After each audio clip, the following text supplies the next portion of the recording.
Chennai as a city வந்து 1 கோடி பேரை தாண்டி போயிட்டு இருக்காங்க. இங்க இருக்கிறவங்கலாம் அங்க போறதுக்கு பதிலா இங்க இருக்கிற சிட்டிஸ் எல்லாம் டெவலப் பண்ற பிளான்ஸ் இருக்கா? நான் பார்த்த வரைக்கும் நீங்க ரொம்ப கிரவுண்டடா இருக்கீங்கன்னு தோணுது. எப்படி? ஒரு எலெக்ஷன்ல தோத்து பார்த்தா தெரியும். உங்களுக்கு வந்து ரொம்ப பிடிச்ச சினிமா அதாவது ரீசெண்டா பாக்குறீங்களா? என்ன பார்த்தீங்க? உடனே ஞாபகத்துக்கு வரல. 2024ல LGBT அப்போஸ் பண்றவங்க நிறைய பேர் இருக்காங்க. எதுக்கு இது நம்ம ஊருக்கு கலாச்சாரம் வந்து கெட்டு போகுதுன்னு. How did you get this thought process? நீங்க வந்து தூத்துக்குடியில் இப்போ இருக்கீங்க, but you are brought up in Chennai. இப்போ நான் வந்து இந்த மாதிரி தூத்துக்குடியில் பிறந்து மதுரையில் வளர்ந்து இப்போ சென்னையில் இருக்கிற ஒரு ரிவர்ஸ் மைக்ரேஷன். நான் இங்கேருந்து இப்படி போயிருக்கேன். தமிழ்நாட்டில் நிறைய ஸ்டேட்ஸ் நிறைய சிட்டிஸில் கோயம்புத்தூர் விட்டுறலாம், பட் மதுரை, கன்னியாகுமரி, தூத்துக்குடி, திருச்சி, இந்த மாதிரி சேலம், இங்கெல்லாம் இருக்கிற எல்லாருமே வந்து ஒரு காலேஜ் படிக்கிற வரைக்கும் அவங்க ஊரில் இருக்க முடியுது. அதுக்கப்புறம் எல்லாருமே சென்னைக்கு ஒரு மேஜர் மைக்ரேஷன் வந்து ஒர்க்குக்காக மூவ் ஆகிட்டு இருக்கு. And Chennai as a city வந்து 1 கோடி பேரை தாண்டி போயிட்டு இருக்காங்க. அந்த சிட்டி வந்து சேச்சுரேட் ஆகாதா? ரோட்ஸ் டிராஃபிக் ஆகுது, நிறைய மக்கள் அங்கே கூட்டிட்டாங்க. இங்கே இருக்கிறவங்களாம் அங்கே போகிறதுக்கு பதிலாக இங்கே இருக்கிற சிட்டிஸ் எல்லாம் டெவலப் பண்ணுற பிளான்ஸ் இருக்கா? இல்லை, சிஎம் இந்த தடவை வந்து மற்ற சிட்டிஸை வந்து டெவலப் பண்ணணும், அங்கே இண்டஸ்ட்ரீஸ் கொண்டு வரணும்னு. இப்போ தூத்துக்குடியிலே வின்ஃபாஸ்ட் வந்திருக்கு, டைட்டில் பார்க்ஸ் வந்திருக்கு, கோயில்பட்டியில் டைட்டில் பார்க் வந்திருக்கு. அதனால் டிஃப்ரெண்ட் ஏரியாஸை வந்து டெவலப் பண்ணணும். கடலை மிட்டாய் கிளஸ்டரோ, பாம் கிளஸ்டர்ஸோ இதெல்லாம் கொண்டு வரதுக்கு காரணமே வந்து எல்லா டெவலப்மெண்ட்டும் சென்னையை சுற்றியோ கோயம்புத்தூர் சுற்றியோ மட்டும் இல்லாமல் மற்ற இடங்களுக்கும் போகணுங்கிற என்ற அடிப்படை தான். ஸோ அந்த டெவலப்மெண்ட் வர வர வந்து டெஃபினட்டாக டீசென்ட்ரலைஸ் ஆகும். மக்கள் எல்லாத்துக்கும் சென்னைக்கு போகணுங்கிற ஒரு இது இருக்காது. ஆனாலும் வந்து எல்லாத்தையும் தாண்டி இப்போ ஒரு டெவலப்ட் நேஷன்ஸுன்னு நீங்கள் எடுத்துக்கிட்டால் கூட இது வந்து ஒரு நேச்சுரல் ஃபினாமினா மாதிரி ஆகிடுது. எதுவாக இருந்தாலுமே கேபிட்டல் சிட்டியை நோக்கி போகக்கூடிய ஒரு சூழல் உருவாது. இப்போ நீங்கள் சினிமா எடுத்துக்கோங்க, சென்னைக்கு வரீங்க, சென்னைக்கு அடுத்து மும்பை போக வேண்டிய ஒரு நெக்ஸ்ட் ஸ்டெப், அப்புறம் ஆஃப்கோர்ஸ் லாஸ் ஏஞ்சலஸ் இப்படின்னு ஒரு சூழல் வருது. இப்போ கோயில்பட்டி எடுத்துக்கிட்டிங்கன்னா மிக முக்கியமான எழுத்தாளர்கள் எல்லாமே அங்கேருந்து தான் வந்திருக்காங்க, அங்கேயே இருந்திருக்காங்க.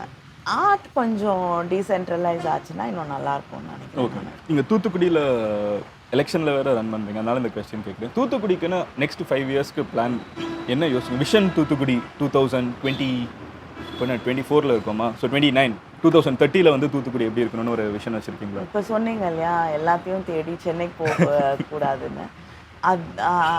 அப்படி போக வேண்டிய அவசியம் தூத்துக்குடியில் இருக்கவங்க யாருக்குமே இருக்கக்கூடாதுன்ற தான் என்னோட விஷன். அப்புறம் இது வந்து ஒரு பர்சனல் கொஸ்டின் தான், இது வந்து பெருசாக ப்ரிப்பேர் பண்ணிலாம் வரல. எனக்கு தோன்றது, நீங்கள் உள்ளே வந்ததுலேருந்தே பார்த்தீங்கன்னா இங்கே எல்லாருக்கிட்டையுமே ஒரு வணக்கம் சொல்கிறீங்க. அது வந்து ஒரு ஓட்டுக்காக சொல்கிற வணக்கம் இல்லைன்னு எனக்கு தோணுச்சு. ரொம்ப ஜென்யூனாக எல்லாரையும் விஷ் பண்ணுறீங்க. இங்கே ஒருத்தவங்க உட்காந்துட்டு இருக்காங்க, அவங்கள வந்து வேறு எங்கேயாவது உட்கார வைக்கலாமா, ஃப்ரேமில் இருக்காங்கன்னா இல்லை அவங்க டிஸ்டர்ப் ஆகிட போகிறாங்க நீங்கள் சொல்கிறீங்க. நாங்கள் போய் கேட்குறதுக்கு ரெடியாக தான் இருக்குது. இந்த தாட் ப்ராசஸ் எப்படி இருக்குது? ஜென்ரலாக when people get in to powerful post, right, அவங்க ரூட்லேருந்து டிஸ்கனெக்ட் ஆகிடுவாங்க. நிறைய லீடர்ஸ் வந்து டிஸ்கனெக்ட் ஆகி பார்க்க முடியுது. அவங்களுக்கு ஒரு லார்ஜர் தேன் லைஃப் இமேஜ் வந்துடும். சுற்றி வந்து எப்போவுமே ஒரு 30 பேர் 40 பேர் இருக்கிறப்போ எதை கேட்டாலும் வந்து கொடுக்குறப்போ லைஃப் சேஞ்சஸ். நான் பார்த்த வரைக்கும் நீங்கள் ரொம்ப கிரவுண்டடாக இருக்கீங்கன்னு தோணுது. எப்படி? ஒரு எலெக்ஷனில் தோற்று பார்த்தா தெரியும். ஓகே, இல்லைங்க, நிஜமா.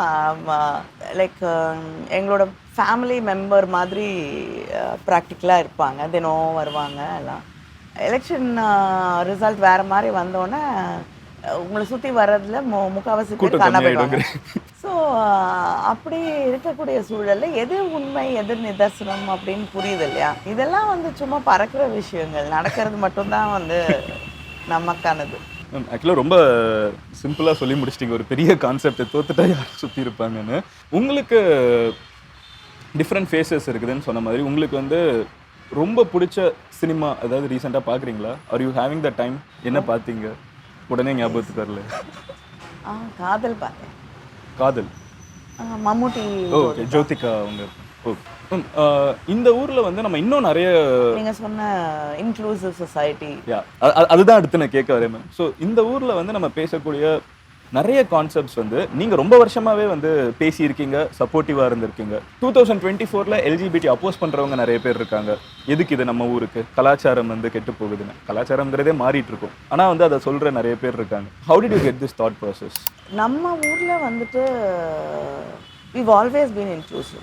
அதை வந்து நம்ம இப்போ ஒரு கிட்டத்தட்ட ஒரு விக்டோரியன் கல்ச்சருக்குள்ளே போயிட்டு பூந்துட்டு எல்லாமே தப்பு, எல்லாமே வேற ஒரு விஷயமா பார்க்குறதுங்கிறது தான் ரொம்ப புதுசான ஒரு ஃபினாமினா இருக்குது. Go back to history, go back to உலகம் முழுசுமே வந்து இந்த ஏற்றுக்கொள்தல் அப்படிங்கிறது தொடர்ந்து இருந்திருக்கு.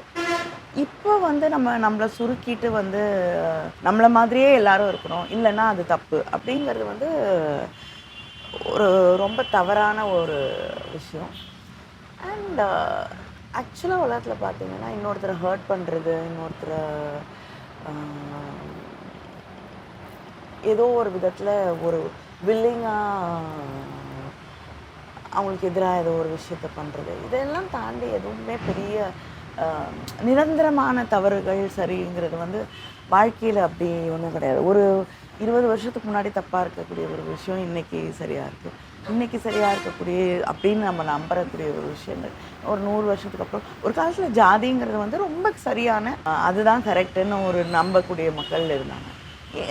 இன்னைக்கு நடுவில் ஜாதி பேர் போட்டுக்கிறதே ரொம்ப கேவலம்னு நினச்ச காலம் இருக்குது. இப்போ திருப்பி வரக்கூடிய ஒரு இதை பார்க்குறோம்.